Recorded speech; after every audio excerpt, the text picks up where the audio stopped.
Зарим шашны урсгалууд дэлхийг аврах нэрээр хүмүүсийн тархийг угааж мөнгө олох хэрэгсэл болгон ашиглаж байдгийг бид бүгд мэднэ. Энэ олон төрлийн шашны урсгал донд хүний итгэл дээр дөрөөлөн тархийг нь угааж хүний харилцаа, хууль тогтоомжийг зөрчсөн үйлдэлүүдийг хийсээр. Америкийн нэгдсэн улсад The River Road Fellowship буюу голын замын нөхөрлөл гэх итгэгчдийн бүлэг байдаг. Христийн урсгалын энэ бүлэглэл хожим нь ямар аимшигтай гэмт хэрэг үлдэж байсныг хүмүүс мэдсэн. 40 нас гарч яваа хосууд болох Дейтоно болон Кармен Торнамби нар бол энэ бүлгэмийн итгэгчд. Тэд Линдси хэмээх 13 настай охинтой байсан бөгөөд тэдний бяцхан охин тэрхүү шашны гаж урсгалын удирдагч болох Барнард гэх этгээдэд 10 жилийн турш хүчирхийлүүлж байсан нь хожим тогтогдсон. Хамгийн аимшигтай нь охины аав охиндоо ямар аюул учрахыг мэдэж байлаа.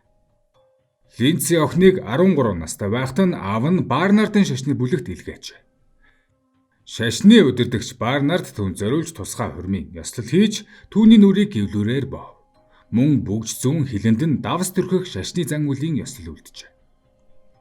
Энэхүү ёслолд охины аав ээж хоёр оролцсон ч үүнийг зогсоох ямар нэгэн үйлдэл хийгээгүй зүгээр л хараа зогсож байсан хэмээн Линдси хожим хэлж байлаа.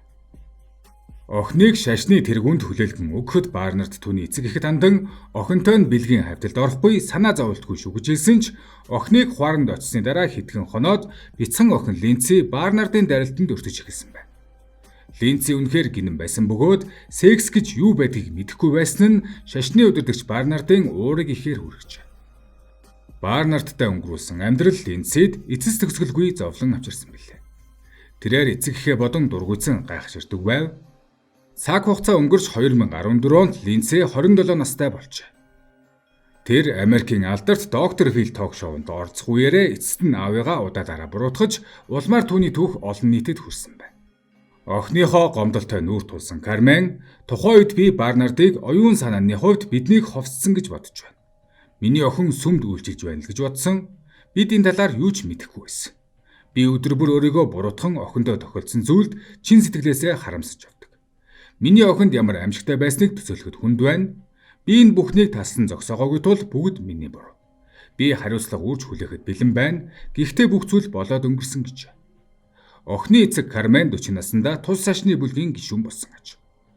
Тухайн үед Кармен Пенсильвани мужийн Норристаун хотод амьдардаг байсан бөгөөд мэрэгжлийн бүрээчин байж.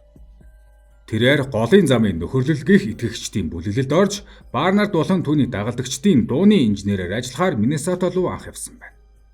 Удалгүй Кармен гэр бүлийнхээ хамт Миннесота руу нүүж гэр бүлээрээ тус шашны бүлгийн итгэгчид болсон байна. Кармен сүүлийн 10 гаруй жилийн хугацаанд энэ байгууллагыг орхих талаар хэд хэдэн удаа бодож байсан ч хинч түүнийг дэмжээгүй гэж өөрөө хэлсэн байдаг.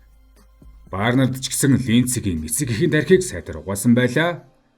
Линдси охиныг шашны хуаранд байхад гэр нь өртөө 5 милийн зайд байсан ч эцэг эхэн түүн дээр ирдэггүй гэж. Линдси 15 настайдаа төвчхийн аргагүй тарчлан дундаас нууцаар оргон шашны хуарангаас зүхтэн гэртээ ирэхэд эцэг эхэн түүнд итгэхгүй харин ч зэмлэн загнаж буцаагаад явуулжээ. Голын замын нөхөрлөлийг Виктор Арден Барнард үүсгэн байгуулж өөрийгөө Есүсийн хойд дүр хэмээн нэрлэж Миннесота муж улсын Миннеаполис хотын хойд хэсэгт орших Финлейсн хотод хуаран байгуулжээ. Эндээ 140 гаруй сүсэгдэн хүүхдүүдийн хамтаар амьдардаг байж. Ихэнхдээ Барнард Есүс Христ бол зүгээр нэг сүнс биш, түүнд бас биет зүйл бий. Тэр нь дэлхий дээр махан биеийн хэлбэрээр оршдог бөгөөд энэ махан бие нь бие билээ хэмээн хүмүүсийн дархийг угаадаг байсан. Тэрээр энэ онолыг ашиглан өөрийгөө Есүс Христийн дэлхий дээрх төлөөлөгч гэж хүмүүст итгүүлсэн. Энэ бол Барнардын хүч чадлын их үсвэр. Энэ нь утгагүй бөгөөд итгэмээргүй сонсогдож байгаа ч үнэн хэрэгтээ маш олон итгэгчдийг цуглуулсан байдаг. Барнард маш ухаалаг үгнүүдийг хэрэглэн хүмүүсийг арга заландаа автуулж чаддаг байж. Түүнийг хүмүүсийг өөртөө татах чадвартай маш их харизматик хүн гэж дүгнсэн байдаг. Эцэг Кармений хувьд энэ бүлэглэлээс явахыг хэд хэдэн удаа ярьдаг байсан ч түүний гэр бүлийнхэн Барнардад бүрэн автжээ. Ялангуяа эмэгтэйчүүдийн хувьд Барнард тэдний тархийг илүү ихээр угааж байсан байна. Тэрээр 7 муу ёрын сүнс эмэгтэйчүүдэд байдаг ба тэдний хөөх болно гэж итгүүлж номлодог байсан. Барнард тэдэнтэй бэлгийн харьцаанд орж үнийгээ Бурхны хүсэл гэж нэрлсэн байдаг. Итгэгч хүний хувьд энэ нь маш том сүнслэг зүйл гэж тунхагласан байна. Энэхүү худал хуурмгаар Барнард хүсэл тачаалаа хангахын тулд өөртөө зориулж охидын хамтлаг байгуулжээ. Линдси ч сорын ганц хохирогч биш байв. Линдси хурмын ёслол хийж байх тэр үед Линдси тэргүүтээ 10 өөр охин ийм байдлаар Барнардтай гэрэлсэн бөгөөд дараа нь тэд түүний хүчирхийллийн золиос болж түүнтэй хамт амьдарч байсан байна. Эдгээр охид 12-оос 14 настай бөгөөд бүгд айлын том охид байсан. Барнард тэднийг сонгосныхаа дараа эцэг эхтэн санал тавьдаг байж охид Барнардтай хамт амьдарч түүний өдөр тутмын амьдрал санаа тавьж түүнтэй хизээж хаанч хамаагүй секс хийдэг байжээ. Муухруулагч тэднийг айлган сүрдүүлж шийдэгдэг байсан нь эрх мэдлээ хадгалж дагагчтай хянах бас нэгэн чухал арга нь байжээ. Барнардыг гомдоосон хүн бурхны хатуу шийтгэл хүлээх болно гэж тэр үргэлж занал хийв. Барнард Линдсийг хүчндэх болгондоо хиндэж битгий хэлээрэ гэж загтаг байлаа. Хэрвээ хэлэх юм бол бурхан танай гэр бүлийг хараах болно гэж сүрдүүлсэн тул Линдсид өөр арга байсангүй. Линдси тэр үед үнэхээр айж байсан бөгөөд бурхны хараал ямар үр дагавартайг мэдэхгүй тул эцэст нь хуаранд үлдэх замыг сонгосон байна.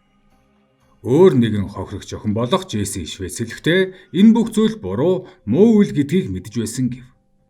Тэр Барнардад хүчндүүлэх бүртээ Хуанли дээр X тэмдэг тавьдаг байж бяцхан охин түүнийг эсэргүүцэж чаддаггүй байлаа. Эсэргүүцэл үзүүлэх бүрт Барнард маш ихээр урлан хашгирч түүнийг хөөхнээс болтон зоддог байв. Энэхүү Джесси гэх охин 2012 оны шинэ жилийн баярын үеэр Барнардын талаар хамаатан садан нь баяр хөөртэйгээр ярьж байгааг сонсоод гинэд Барнард түүний амьдралыг сүрүүлсэнд дургийг хурж анхудаа маш их зориг гарган цагдаад мэдгдсэн байна. Джесси 2009 он тус байгууллагаас дүүгээ дагуулan зогтож байсан удаатай. Ингээд 2012 онд цагдаа нар тэр даруй Барнардыг ирэн сурвалж ирж эхэлсэн ба Барнард харин оргон зайлжээ. Хожим тэрхүү Джесси хэлэхдээ өөрийг нь хуаранд явуулсан эцэг эхтэйгээ харилцаагаа бүр мөсөн тасалсан. Би тэднийг хизээж шүлэн зөвшөөрөхгүй. Тэд миний хүссэн эцэг эх биш, миний амьдралаас тэд бүр мөсөн алга болсон гэж. Линдси эцэг эхээ одоо ч гэсэн өөрийг нь Барнардад өргөл болгон өгсөн гэж сэжгэлдэг. Линдсид эргэлзэх шалтгаан байсан, учир нь тэр оргож эцэг эхийнхээ гэрт буцаж ирээд тэдэнд Барнард бэлгийн хүчирхийлэл үлддэг байсан, тэр намайг байн хүчинтдэг гэж хэлэхэд ээж нь огт сонсоогүй дүр эсгсэн байна. Мөн Барнардын гэрэл зургууд байшингийнх нь хаасаагүй үлгөөтэй байлаа. Харин тэр үед Линдсигийн аав түүнийг худал хэлж байна, сэтгэл зүйн хувьд асуудалтай болж байна хэмээн зүтгэжээ. Энэ нь Линдсиг хамгийн их зовоодог зүйл юм. Аав нь охиндоо итгээгүй, түүнийг хамгаалаагүй, харин ч зэмлдэг байж. 2012 онд Барнардын хэрэг ил болоход тэр итгэгчдийн ачаар оргон зайлсан. Харин мөрдлөг үргэлжилж шашны удирдагчийг 2 наснд хүрээгүй охиныг хүчинсэн болоод бусад 59 бэлгийн хүчирхийллийн залтаар буруутгав. Хамгийн хачиргалтай нь энэ үед насанд хүрээд байсан бусад охид болоод түүнтэй унтаж байсан бүлгмийн эмэгтэйчүүд гомдол гаргаагүй байдаг. Эцэст нь 3 жилийн дараа 2015 онд 53 настай Барнардыг Бразилиас баривчилж чадсан юм. Түүнийг Америкийн маршалын албанаас эрен сурвалжилж буй онцгой 15 хүний нэгт оруулж мэдээлэл өгсөн хүнд $25,000 шан амласан байж. Түүнтэй хамт 33 настай итгэгч эмэгтэйг нь цуг баривчилсан гэдгийг ч мэдээллэв. Шүүхээс түүнд 2 хүнд үйлдсэн гэмтэрэг тус бүрд 15 жилийн хорхиал буюу нийт 30 жилийн хорхиалыг оноосон юм. Гэсэн ч Барнард давж залдсан ч шүүх ялыг нь хибээр үлдээжээ.